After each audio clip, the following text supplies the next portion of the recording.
ஒரே தலைவலி. மருந்து கடைக்கு சென்றேன். மருந்து கடையில் இருந்த வேலைக்கார பையன் தலைவலிக்கான மாத்திரை ஸ்ட்ரிப்பை ஒன்றை தந்தான். உனது ஓனர் எங்கேப்பா என்று கேட்டேன். அவருக்கு சரியான தலைவலி. அதோ அந்த காஃபி கடையில் காஃபி சாப்பிட போயிருக்கிறார் என்றான் அவன். என் கையில் இருந்த தலைவலி மாத்திரை ஸ்ட்ரிப்பை என்னை பார்த்து ஏன் என்று விழித்தது. அம்மாவுக்கு பிபியும் சுகரும் ஏறிவிட்டது. ஆகவே அலறி அடித்துக்கொண்டு டாக்டரை பார்க்க காலையிலே அம்மாவுடன் கிளம்பினேன். டாக்டர் யோகா செய்து கொண்டிருந்தார். 3/4 மணி நேரம் காத்திருந்தோம். அம்மாவை செக் பண்ணி பார்த்த டாக்டர் மருந்துகளை இன்னும் கொஞ்சம் அதிகப்படுத்த வேண்டும் என்றும் வேலைக்கு சரியாக எடுத்துக்கொள்ள வேண்டும் என்றும் அறிவுரை பகிர்ந்தார். அவர் எழுதி தந்த அதிகப்படியான 5-6 மாத்திரைகள் கொண்ட சீட்டை வாங்கி கொண்டேன். ஒரு ஆவல் உந்த டாக்டர், நீங்கள் யோகா செய்கிறீங்களா என்று கேட்டேன். 15 வருடமாக செய்து வருவதாகவும் அதனால்தான் பிபி சுகர் இல்லாத ஆரோக்கிய வாழ்வை கொண்டிருப்பதாகவும் அவர் சொன்னார். பிபி சுகரை குறிக்க அவர் எழுதி தந்த நீண்ட மாத்திரை சீட்டு பார்த்தேன். அது ஏன் என்று என்னை பார்த்து விழித்தது. மனைவியின் தலைமுடி கோரமாக ஆகி கொண்டிருப்பதாக அவளுக்கு ஒரு உணர்வு. சரிவா பியூட்டி பார்லர் போவோம் என்றேன். நமது நலதனை கருதி பல்வேறு பேக்கேஜுகள் நமக்கு உகந்த இருப்பதாக ரிசப்ஷனிஸ்ட் அன்புடன் சொன்னால் 1200 ரூபாயில் ஆரம்பம், 3000 ரூபாய் வரை போகிறது லிஸ்ட். பேர பேசி 3000 ரூபாய் பேக்கேஜை 2400 ரூபாய்க்கு முடித்தேன். அட, என்ன எனது சாமர்த்தியம் பார்த்தீங்களா? மனைவியின் முடியை கோதிவிட்டு கொண்டிருந்த பெண்மணியின் தலைமுடி அழகாக இருந்ததோடு கமகமென ஒரு நறுமணம் அதிலிருந்து வந்தது. அட, நல்ல வாசனையாக இருக்கிறதே என்று அவளை பாராட்டினேன். அவள் நன்றி தெரிவித்ததோடு காலங்காலமாக அனைவரும் உபயோகித்து வரும் சமிர்தமான எண்ணெய் தான் சூடத்தை கலந்து உபயோகித்து வருவதாகவும் அதனால் முடி நீண்ட அழகாக இருப்பதாகவும் தெரிவித்தாள். 2400 ரூபாய்க்கு பேரம் பேசிய என்னை பார்த்து என் மனைவி விழிக்க அவளை பார்த்து நான் விழித்தேன்.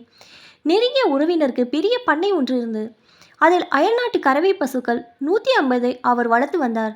அவை தரும் பாலை கறந்து எடுத்து மிஷின்களில் வைத்து பாதுகாத்து வெளி சந்தையில் நல்ல விலைக்கு அவர் விற்று வந்தார். அதே பண்ணையில் தொலைவில் 2 நமது உள்ளூர் பசுக்கள் மேய்ந்து கொண்டிருந்தன. அது எதற்காக என்று கேட்டேன். அது குடும்பத்தில் உபயோகத்திற்கு தேவைப்படும் நெய், பால் ஆகியவற்றுக்காக வளர்க்கப்படுவதாகவும் அதை தவிர வேறு எந்த நெய் பாலையும் தங்கள் குடும்பத்தினர் உபயோகிப்பதில்லை என்றும் அவர் சொன்னார். பிராண்டட் மில்க் சாப்பிடுவோரை நினைத்து கொண்ட நமது தேசிய பசுக்களை கையெடுத்து கும்பிட்டேன். ஒரு நாள் மதிய உணவிற்கு புகழ்பெற்ற உணவு விடுதிக்கு குடும்பத்தோடு சென்றேன். சாப்பிட்டு முடிஞ்சவுடன் பில்லை நீட்டிய மேனேஜர், சாப்பாடு எப்படி சார் இருந்தது?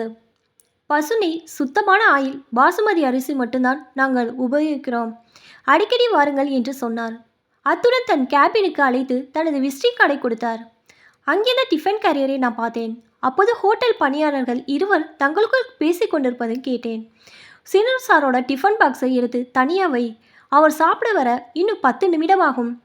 அவரை பார்த்து நான் கேட்டேன், ஏன் உங்கள் சார் இந்த ஹோட்டலிலே சாப்பிட மாட்டாரா? ஒருபோதும் சாப்பிட மாட்டார். அவருக்கு வீட்டு சாப்பாடு தான் ரொம்ப பிடிக்கும். என் கையில் இருந்த 1670 ரூபாய் பில்லை பார்த்தேன். அது ஏன் என்று விழித்தது. அடடா, இந்த மாதிரி எனக்கு பல அனுபவங்கள் ஏற்பட்டுவிட்டன. சில சமயம் சிரிப்பாக இருக்கிறது, சில சமயம் சிந்திக்கவும் வைக்கிறது. இந்த மல்டிநேஷனல் கம்பெனியால் உருவாக்கப்பட்டு வாழ்க்கையை நடத்துபவராக நாம் ஆகிவிட்டோமோ என்று தோன்றுகிறது. நம்மை ஏடிஎம் மிஷினாக அவர்கள் ஆக்கிவிட்டார்கள். தேவைப்படும் போது நம்மிடம் பணத்தை பெருமளவில் கறக்கிறார்கள்.